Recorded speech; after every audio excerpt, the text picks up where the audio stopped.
The eminence in Shadow के episode 16 में Alexia सोच रही होती है आखिरकार रोज ने ऐसा क्यों किया होगा। वही नात्सुमे कहती है कि प्रिंसेस रोज लगता है रॉयल कैपिटल के नॉर्थ साइड में चली गई है और उसे लगता है कि अभी तक वो सिटी छोड़कर नहीं गई है। नात्सुमे बताती है कि ओरियाना किंगडम ने कहा है कि वो इस मैटर को खुद से सोल्व करेंगे, इसलिए उन्होंने हमारी कंट्री मिडगर को कहा है कि बीच में इंटरफेयर ना करे। नात्सुमे कहती है कि रोज एक एक्सचेंज स्टूडेंट है, अगर मिडगर कलो उसे पनिश करता है तो दो किंगडम जो कि ओरियाना और मिडगर है उनका रिलेशन खराब हो सकता है। वहीं एलेक्सिया कहती है कि इस मैटर में तो मेरे फादर भी हेल्प नहीं करेंगे। वहीं नात्सुमे कहती है कि रोज ने अपने फियोंसे पर एसेट के ऊपर हमला किया है जो कि ओरियाना किंगडम के एक राजा का दूसरा बेटा है, और अगर अब रोज को पकड़ा गया उसे चोट पहुंचाने के लिए तो रोज को काफी खतरनाक पनिशमेंट हो सकती है। ये सुनकर एलेक्सिया कहती है कि रोज एक रॉयल्टी है, इसका मतलब है कि वो उसे डेथ पेनल्टी तो नहीं देंगे। जिसके बाद में रोज को दिखाया जाता है जो कि अंडरग्राउंड केव के अंदर होती है, उसका कोई पीछा कर रहा है, इसके कारण से वो भागे जा रही है। वहीं एलेक्सिया कहने लगती है कि इससे पहले ओरियाना किंगडम रोज को ढूंढ ले, हमें उसे ढूंढना होगा और उसे से पूछना होगा उसने आखिरकार ऐसा किया क्यों। ये सुनकर नात्सुमे कहती है जल्दबाजी मत करो, रोज ने हमें इस मैटर के बारे में कुछ नहीं बताया है, इसका मतलब है कि वो नहीं चाहती कि हम दोनों किंगडम के इस मैटर के बीच में इन्वॉल्व हुए। ये सुनकर एलेक्सिया नात्सुमे से कहती है तुम्हारा कहने का क्या मतलब है, क्या मैं उसे अबेंडन कर दूं? तो नात्सुमे कहती है मैं ऐसा नहीं कह रही हूँ, मैं ये कह रही हूँ कि जो भी तुम करो सोच समझ कर करना। ये सुनकर एलेक्सिया गुस्सा हो जाती है और नात्सुमे से कहती है तुम्हें क्या लगता है मैं ना सोचने वाली एक इडियट हूँ? तो नात्सुमे कहती है नहीं नहीं, मेरा ये कहने का मतलब थोड़ी है। तो एलेक्सिया उसके कॉलर को पकड़ लेती है और कहती है इतनी इनोसेंट मत बनो, और अब नात्सुमे से कहने लगती है प्लीज मुझे मत मारना। जिस पर एलेक्सिया कहती है ऑब्वियसली तुम एक्टिंग ही कर रही हो, इसलिए मैं तुम्हें मार दूंगी। लेकिन वैसा नहीं करती है, वो नात्सुमे को पीछे फेंकती है और कहती है मुझे पता है रोज हम लोग को प्रॉब्लम में इन्वॉल्व नहीं होने देना चाहती है, इसलिए मुझे गुस्सा आ रहा है। हम लोगों ने कसम खाई थी कि हम सारे साथी हैं और एक साथ काम करने के लिए हम लोगों ने एक टीम बनाई थी। वो नात्सुमे से कहने लगती है मैं तुम्हें भी अबेंडन नहीं करूंगी। ये सुनकर नात्सुमे कहती है ठीक है, मैं प्रिंसेस रोज के बारे में कुछ इन्फॉर्मेशन कलेक्ट करती हूँ क्योंकि मैंने रोज के फियोंसे के बारे में काफी गलत अफवाहें सुनी है। ये सुनकर एलेक्सिया कहती है ठीक है, मैं अपनी बहन के पास जा रही हूँ, क्या पता वो मुझे कुछ एडवाइस दे दे। और अब वो वहां से चली जाती है। वहीं नात्सुमे एक एल्फ से कहने लगती है तुम इसे थोड़ी और इन्फॉर्मेशन दे दो पर एसेट और ओरियाना फैमिली के बारे में, क्योंकि अगर इसके पास ज्यादा इन्फॉर्मेशन होगी तो ये खुद से समझ जाएगी कि इस काम में कितना ज्यादा खतरा है। जिसके बाद नात्सुमे उस एल्फ से पूछती है रोज ओरियाना कहाँ पर है, तो बताती है कि रोज सीवर के थ्रू अंडरग्राउंड रूइंस में चली गई है क्योंकि वहाँ पर काफी ज्यादा टनल है, इसलिए वहाँ पर काफी अच्छी जगह है छुपने की। तो नात्सुमे से कहते हैं कि उसके लोकेशन को ट्रैक करते रहो भले वो एक जनरल एरिया हो। वही नात्सुमे रिपोर्ट को पढ़ती है जिसमें लिखा होता है कि रोज ओरियाना ऐसे भाग रही है अपने चेस्ट के ऊपर अपने हाथ को दबाकर। अगले सीन में हमें बुशिन फेस्टिवल का सीन दिखाया जाता है जहाँ पर कागनो न्यूज़पेपर में रोज ओरियाना के बारे में पढ़ रहा होता है और सोचने लगता है कि आखिरकार उसने ऐसा किया क्यों होगा। वहीं कागनो का दोस्त चिल्ला रहा होता है वो पागल हो चुका है क्योंकि वो गैम्बलिंग में काफी सारे पैसे हार चुका है। वहीं कागनो रोज के बारे में अब सोचना बंद करता है और कहता है मुझे यहाँ पर फोकस करना होगा, यहाँ पर अभी काफी इंपॉर्टेंट सीन चल रहे हैं, मुझे मेरे एमिनेंस इन शैडो के रूटीन को फॉलो करना होगा क्योंकि इन्हीं सीन के बीच में एक काफी बड़ा सीक्रेट वॉर होने वाला है। वहीं कागनो का दोस्त वापिस से कागनो से पैसे मांगने वाला होता है, लेकिन जैसे वो नीचे देखता है कागनो वहां से गायब हो चुका है। वहीं कागनो नीचे की तरफ जा रहा होता है, वो मन में कहने लगता है मेन स्टोरी को आगे बढ़ाना एमिनेंस इन शैडो होने के नाते काफी मुश्किल काम है। तभी साइड में से एक लड़की जाती है, वो कागनो से कहने लगती है मुझे एल्फ की खुशबू आ रही है, क्या तुम किसी एल्फ को जानते हो? तो कागनो भी रुकता है और कहता है हाँ मेरे कुछ एल्फ दोस्त है। तो वो कागनो से कहने लगती है मैं एक एल्फ को ढूंढ रही हूँ, वो काफी ज्यादा खूबसूरत है, वो मेरी भतीजी है, वो बिल्कुल मेरी तरह दिखती है, क्या तुम मेरी तरह दिखने वाले किसी एल्फ को जानते हो? तो कागनो से कहता है तुमने अपना मुंह ढका हुआ है, मैं अच्छे से तुम्हारा चेहरा नहीं देख पा रहा हूँ। तो लड़की अपना चेहरा दिखाती है, उसे देखकर कागनो काफी ज्यादा हैरान होता है क्योंकि उसका चेहरा बिल्कुल अल्फा की तरह है। कागनो भी पहचान जाता है, लेकिन कागनो उस लड़की से झूठ कहता है और कहता है मैं ऐसे किसी चेहरे को नहीं जानता हूँ। जिस पर वो कहती है क्या तुम श्योर हो? तो कागनो से कहता है हाँ। ऐसा बोलने के बाद वो लड़की कागनो के ऊपर हमला कर देती है। वही कागनो कहने लगता है मुझे पता है कि ये टाइम पर रुक जाएगी, लेकिन मैं एक अच्छा बैकग्राउंड कैरेक्टर बनने की कोशिश करता हूँ। ऐसा बोलने के बाद कागनो पीछे हो जाता है और गिर जाता है। वो लड़की भी रुककर कागनो को कहती है माफ कर दो, मुझे लगा कि तुम स्ट्रांग हो गए। वो कागनो से उसका नाम पूछती है, कागनो से नाम बताता है, जिसके बाद वो बताती है मेरा नाम बेट्रिक्स है।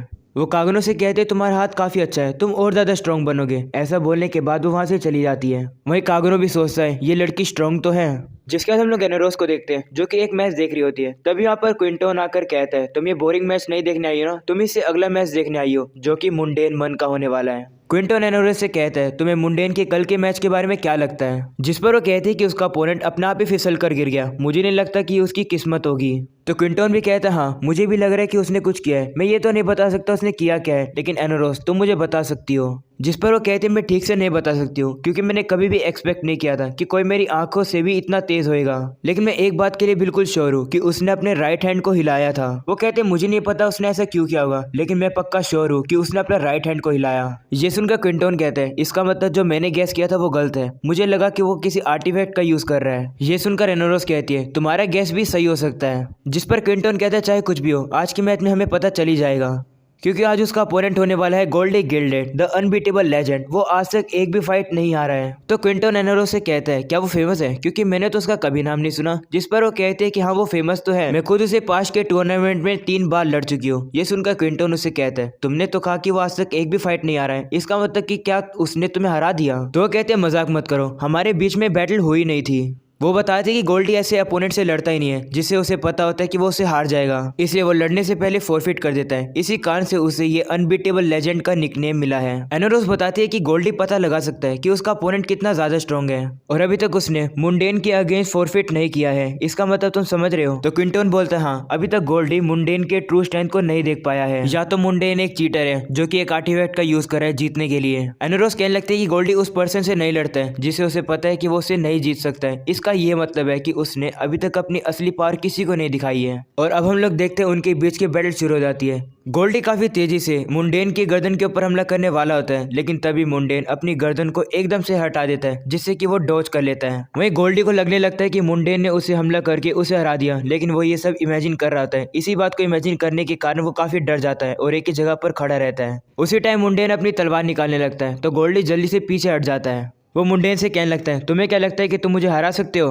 वहीं क्विंटन एनोरोस से कहता है तुमने क्या ये देखा, जिस पर वो कहती है थोड़ा सा। और अब क्विंटन कहता है मुझे लगा था कि गोल्डी की तलवार मुंडेन की गर्दन को उड़ाई देगी। वहीं एनोरोस कहने लगती है कि कोई भी पर्सन इतनी जल्दी डॉज नहीं कर सकता है, मैंने देखा कि जब गोल्डी की तलवार मुंडेन को लगने वाली थी उसने अपनी गर्दन को क्रैक किया। ये सुनकर क्विंटन कहता है अपनी गर्दन को क्रैक किया, जिस पर वो कहते हैं कि इस तरीके से अपनी गर्दन को इसने झटका सा मारा था।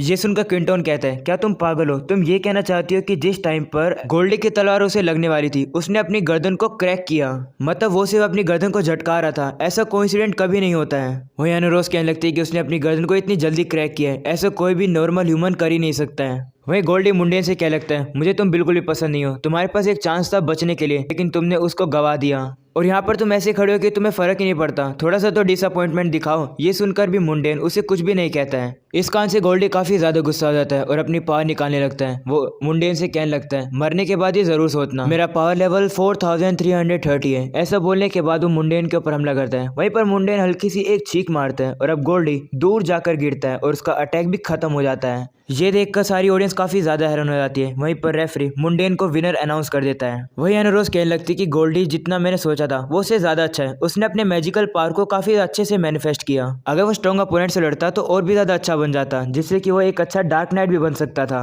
वही क्विंटन एनोरोस से पूछते हैं कि आखिरकार मुंडेन ने आखिर में किया क्या, जिस पर वो कहते हैं मैंने ये देखा है कि उसने सिर्फ छींक मारी। ये सुनकर क्विंटन काफी ज्यादा हैरान हो जाता है और कहता है क्या। तो एनोरोस बताते कि जब गोल्डी उसके ऊपर हमला करा था उसी टाइम मुंडेन को छींक आ गई और उसके कारण से उसकी तलवार ऊपर हो गई और उन दोनों के बीच में टक्कर हो गई, जिसके कारण से गोल्डी दूर जाकर उड़ा।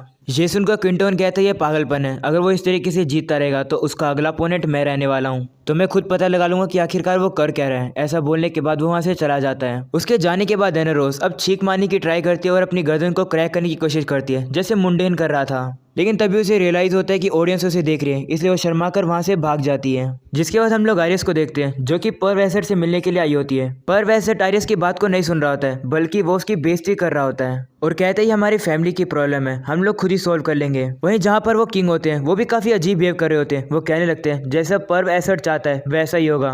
ये सुनकर आयरिस को काफी गुस्सा आ जाता है, लेकिन वो कैसे भी करके कंट्रोल कर लेती है। वहीं दूसरी तरफ हम लोग मुंडेन को देखते हैं जिसने क्विंटन तक को काफी इजीली हरा दिया है। वहीं पर कुछ ऑडियंस कहने लगते हैं कि आखिरकार हो क्या रहा है, ये इतनी बार जीत कैसे रहा है, ये कोई फ्लूक तो नहीं हो सकता है कि ये कोई मूव कर ही नहीं रहा है और इसका अपोनेंट अपने आप ही हार जा रहा है।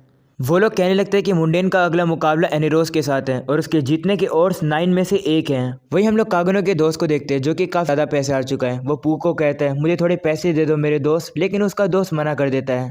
वही कागनो जाते जाते सोच रहा होता है कि जिससे मेरी बैटल हुई है मुझे ऐसा क्यों लग रहा है कि मैं उसे पहले भी कभी मिल चुका हूँ, उसका नाम पता नहीं क्या था। तभी यहाँ पे एनरोज आ जाती है। वो उसे कहने लगते हैं मुझे कभी नहीं लगा था कि तुम मेन टूर्नामेंट में आ जाओगे, मुझे माफ कर दो, मैंने तुम्हारी ताकत को मिस जज किया।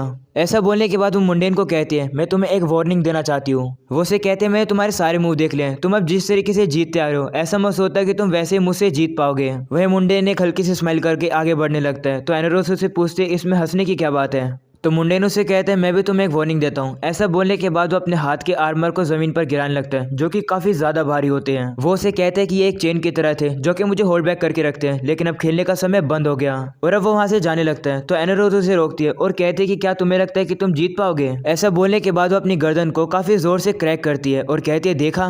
मुंडेन भी कहते हैं हाँ देखा। ऐसा बोलने के बाद वो वहां से जाने लगता है और सोचता है कि कार्य था क्या। जिसके बाद हमें रोज को दिखाया जाता है जो कि एक बंदे से लड़ रही होती है। उसके ऊपर हमला करने के बाद वो उसे कहती है कि मैंने तुम्हारे वाइटल ऑर्गन्स के ऊपर हमला नहीं किया है, जाओ जल्दी से जाकर ट्रीटमेंट करा लो। तभी वहाँ पर कुछ और लोग आ जाते हैं। वो रोज से कहने लगते हैं तुम भाग नहीं सकती हो। वहीं पर रोज भागने लगती है और काफी दूर भाग जाती है। और यहीं पर जाता है ये वाला एपिसोड खत्म। आप लोग को पसंद है तो लाइक करना, चैनल को सब्सक्राइब करना। मिलते हैं इसके नेक्स्ट एपिसोड में, तब तक के लिए बाय बाय।